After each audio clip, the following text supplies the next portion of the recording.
Limit है 0 to a mod of x dx, तो इसका सीधा आंसर क्या लिखना है, अपर लिमिट का स्क्वायर बाई 2, अपर लिमिट का स्क्वायर बाई 2। लिमिट होनी चाहिए 0 to a,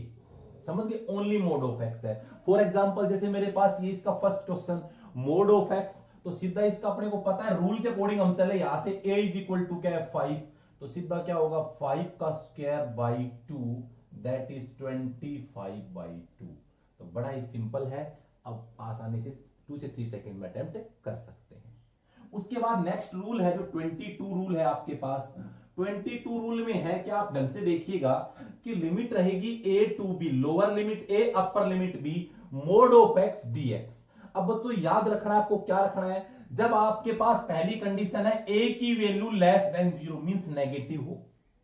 और b क्या हो greater than 0, b greater than 0 a less then 0, कहने का मतलब a पॉजिटिव आए और b क्या है, सॉरी a नेगेटिव आए और b क्या है पॉजिटिव, सीधी सी बात यही हुई, a नेगेटिव और b पॉजिटिव आए तो आंसर क्या होगा a square plus b square by 2, क्या आएगा a square plus b square by 2। उसके बाद अगर आपके पास क्या रहे, a रहे b से छोटा,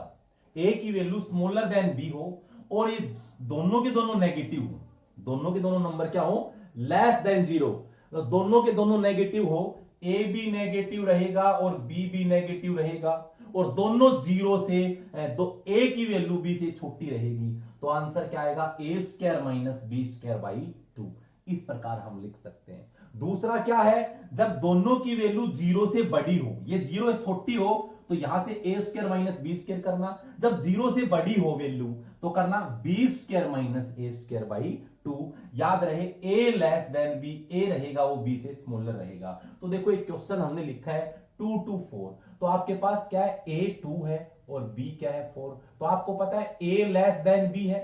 है कि नहीं, और दोनों क्या है ग्रेटर देन 0, दोनों क्या है ग्रेटर देन 0, तो ये वाली कंडीशन फॉलो कर रहा है, तो इसका आंसर क्या आएगा b square minus a square by 2, b क्या है 4 का स्क्वायर माइनस 2 का square by 2, that is 16 minus 4 by 2, ये कितना आएगा 12 बाई 2, आंसर आ जाएगा 6, सिंपल।